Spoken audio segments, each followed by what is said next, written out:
We got a kind of a fairly cloudy evening. Definitely have some decent potential for a good sunset light.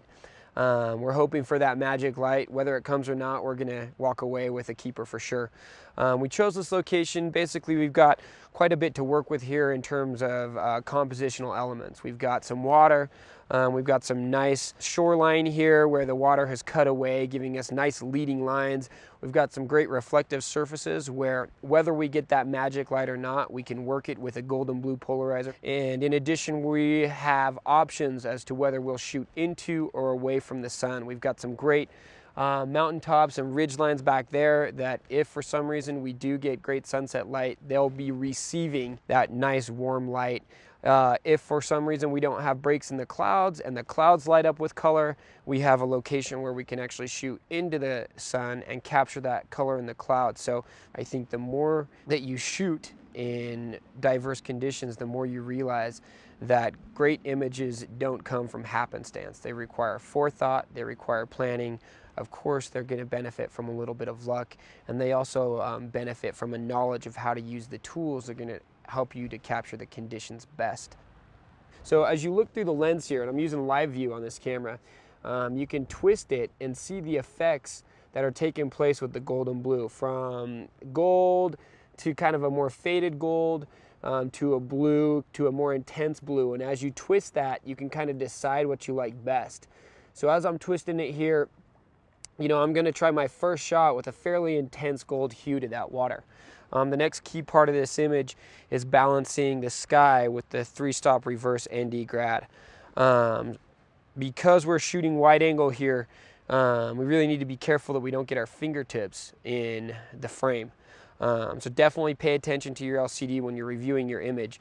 So the way I hold this when I do this is I take the camera and put it right up against the front element here. You slide it down so we can see kind of right where we want that transition line. You can see as you move it up and down, it's really helpful with live view. You can kind of see the changes that are taking place.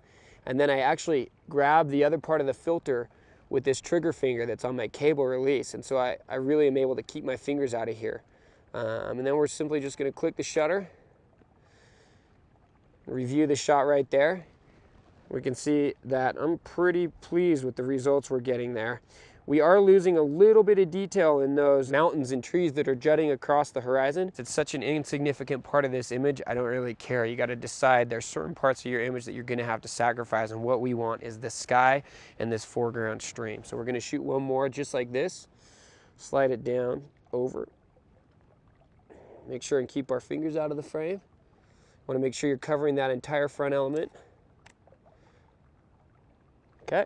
The Gold-N-Blue polarizer is somewhat unpredictable, which is part of the reason it's so fun to shoot with. We're gonna go ahead and twist it here, and I'm gonna do a little bit less intense shade of gold. All right. We're gonna go ahead right here. Slide that reverse ND grad right there.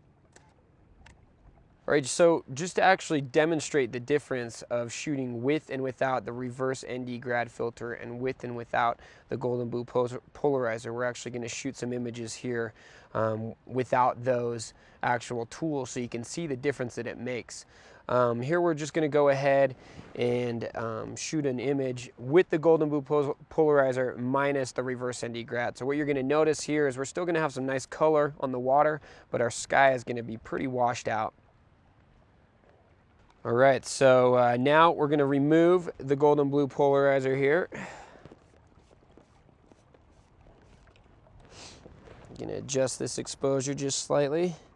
And here we go, there's our shot without the Gold-N-Blue polarizer, and literally it is lifeless. So we're really creating our own magic here, which especially when it comes to assignment photography and commercial photography, and a client needs an image regardless of the conditions you're given, you really have to make lemonade out of lemons. You really have to play the game with the cards that you're dealt. So having an understanding of these tools is going to give you a greater latitude to come home with a keeper regardless of what you go out with.